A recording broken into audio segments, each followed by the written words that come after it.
Hello friends, तो आज हम पढ़ने वाले हैं क्लास 11 के बिजनेस स्टडीज़ का चैप्टर 7 जिसका नाम है फॉर्मेशन ऑफ अ कंपनी। और ये इस चैप्टर का लास्ट वीडियो है और इस वीडियो में हम पढ़ेंगे legal position of a promoter in the company, यानी जो प्रमोटर है उसकी कंपनी में क्या लीगल पोजीशन है वो हम पढ़ेंगे, जिसके 6 पॉइंट है। ये क्वेश्चन एक दूसरे फॉर्म में आस्क किया जा सकता है कि promoter is neither an agent nor a trustee of the company, explain the statement. तो इन दोनों में से अगर कोई भी क्वेश्चन आता है तो उसका आंसर ये 6 पॉइंट होंगे। तो चलिए हम वीडियो को शुरू करते हैं और ये 6 पॉइंट को पढ़ते हैं। शुरू करने से पहले आप हमारे चैनल फिट सीबीएसई पॉइंट को जरूर सब्सक्राइब करें ताकि आपको एजुकेशन से रिलेटेड ऐसे और वीडियो देखने को मिले। तो जो पहला पॉइंट है वो है promoter is not an agent. Since the company is not registered, the promoter is not personally liable for the contracts entered by him before incorporation of the company. यानी जो प्रमोटर है वो कंपनी के लिए तब काम करता है जब कंपनी रजिस्टर्ड नहीं हुई, यानी इनकॉर्पोरेशन स्टेज के पहले, यानी प्रमोशन स्टेज में। तो जब कंपनी रजिस्टर्ड नहीं हुई तो जो प्रमोटर है वो कंपनी का एजेंट नहीं है। एजेंट वो लोग होते हैं जो कोई भी काम करे तो वो कंपनी के लिए कर रहे हैं, और अगर कंपनी को उससे लॉस हो रहा है तो उन्हें ये लॉस पर्सनली लायबल होते हैं, यानी ये लॉस उन्हें खुद पे करना पड़ेगा। पर जो कंपनी अभी तक रजिस्टर ही नहीं है तो प्रमोटर ने जो भी काम किए हैं, जो भी कॉन्ट्रैक्ट उसने एंटर किए हैं, उनका पेमेंट के लिए वो पर्सनली लायबल नहीं है, उससे खुद पे नहीं करना, क्योंकि अभी कंपनी रजिस्टर्ड नहीं है इसलिए।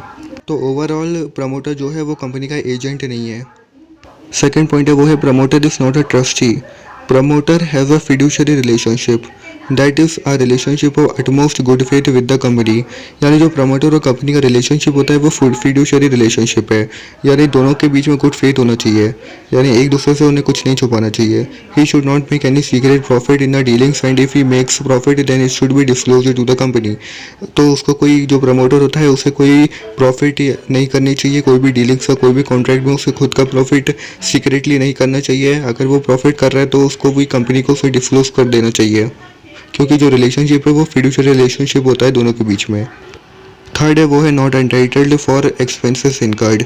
Promoters are not legally entitled for the expenses incurred in the promotion stage of the company, however the company may pay the promoter for such expenses.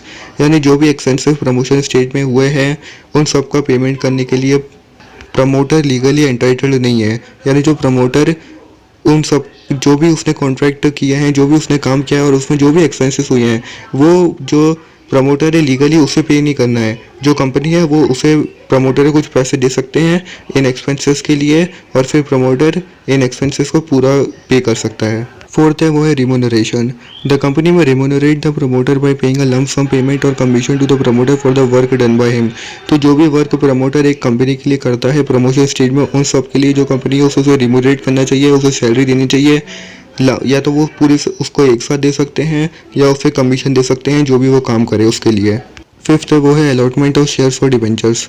The company में allot shares for debentures to the promoters और give an option to purchase the security at the future rate. तो जो promoter है उसे company जो उसके share for debentures है उनका भी कुछ पार्ट दे सकती है, 2% 5% जितना भी वो चाहे। सिक्स्थ और लास्ट पॉइंट है वो है utmost care and intelligence. A promoter must exercise utmost care and intelligence while performing the work for the company during the promotion stage. तो जो भी काम कंपनी के लिए करता है प्रमोटर प्रमोशन स्टेज में, उसमें उसे अपना पूरा इंटेलिजेंस लगाना चाहिए और पूरा केयर के साथ करना चाहिए ताकि कुछ गलत ना हो जाए इसलिए। तो अब हम आप समाप्त कर लेते हैं जो भी हमने इस वीडियो में पढ़ा। तो जो हमने इस वीडियो में पढ़ा कि प्रमोटर की कंपनी में लीगल पोजीशन क्या होती है।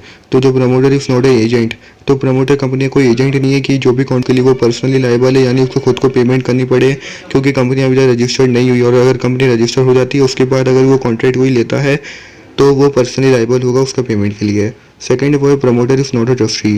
तो जो प्रमोटर है उस पर पूरी तरह कंपनी ट्रस्ट नहीं कर सकती, हालांकि उन दोनों की कंपनी और प्रमोटर के बीच में फिड्यूशियरी रिलेशनशिप होता है, पर कभी कभी जो प्रमोटर होता है वो इसे फॉलो नहीं करता तो और वो सीक्रेट प्रॉफिट बनाने लगता है। पर प्रमोटर को ऐसा नहीं करना चाहिए और जो भी प्रॉफिट अगर वो बना रहा है तो उसको डिस्क्लोज कर देना चाहिए। थर्ड है not entitled for expenses incurred.